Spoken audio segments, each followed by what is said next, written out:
नमस्कार. कसे आहात सगळे? आपण सर्वजण सुखी, समाधानी, आनंदी असालच अशी आशा धरतो.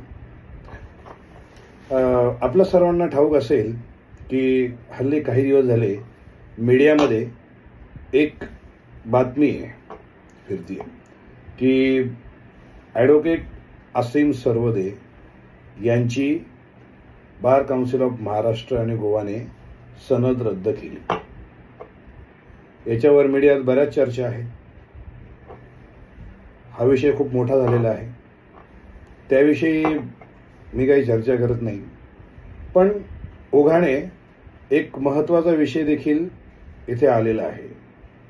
तो म्हणजे वकिलांची व्यावसायिक नैतिकता. आता वकिलांची व्यावसायिक नैतिकता म्हणजे काय, यावर आज आपण थोडी चर्चा करणार आहोत.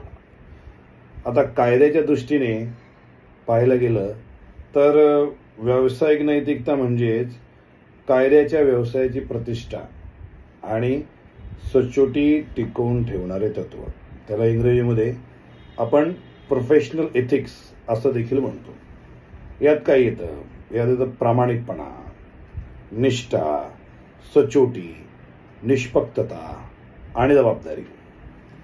त्याचबरोबर वकिलांनी कोर्टाचा आदर राखला पाहिजे, तुमच्या आशिलांशी प्रामाणिक राहिलं पाहिजे आणि त्यांच्या गोपनीयतेचं पालन केलं पाहिजे. ही अशी काही महत्त्वाची व्यावसायिक तत्वे आहेत.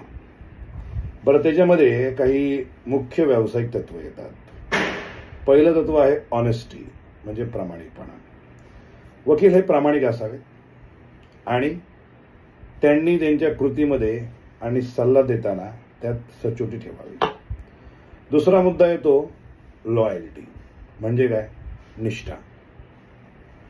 वकिलांनी त्यांच्या आशिलांशी प्रामाणिक राहणं बंधनकारक आहे आणि वकिलांनी आपल्या आशिलांच्या हितासाठी काम करावं. नंतर पुढचा मुद्दा येतो कॉन्फिडेन्शियलिटी, म्हणजे ज्याला आपण गोपनीयता म्हणतो. म्हणजे वकिलांनी आपल्या आशिला संदर्भात जी काही माहिती आहे ती माहिती गोपनीय ठेवणं अतिशय महत्त्वाचं आहे. त्याचबरोबर वकिलांकडे प्रोफेशनल कॉम्पिटन्स, म्हणजे व्यावसायिक योग्यता असणं गरजेचं आहे. म्हणजे काय? वकिलांना कायद्याचं ज्ञान आणि कौशल्य असावे. ते असतात, पण ते अद्ययावत असणं देखील गरजेचं आहे. वेळोवेळी कायद्यात होणारे बदल, वेळोवेळी नवीन येणाऱ्या गोष्टी, नवीन येणाऱ्या घटना, ज्याला आपण करंट अफेअर्स म्हणतो, करंट चेंजेस म्हणतो, नवीन सायटेशन्स म्हणतो, याची माहिती वकिलांना असणं गरजेचं आहे. त्यानंतर विषय येतो अकाउंटेबिलिटी, म्हणजे ज्याला आपण जबाबदारी देखील म्हणू शकतो. वकिलांनी त्यांच्या कृतीसाठी स्वतःला जबाबदार धरावं आणि त्यांनी जर त्यात काही गैरवर्तन केलं तर त्यांना शिक्षा होऊ शकते. आता वकिलांनी कोणत्या काही गोष्टी टाळल्या पाहिजेत याच्याकडे देखील आपण लक्ष देऊया. वकिलांनी त्यांच्या आशिलांच्या पैशाचा गैरवापर करू नये. एकाच खटल्यात दोन्ही पक्षांच्या बाजूने बचाव करायचा प्रयत्न करू नये. तुम्ही तुमच्या पक्षकारांशी प्रामाणिक राहणं गरजेचं आहे आणि कधीही खटल्या संदर्भातली गोपनीय माहिती बाहेर उघड करू नये. न्यायालयाचा अवमान करू नये.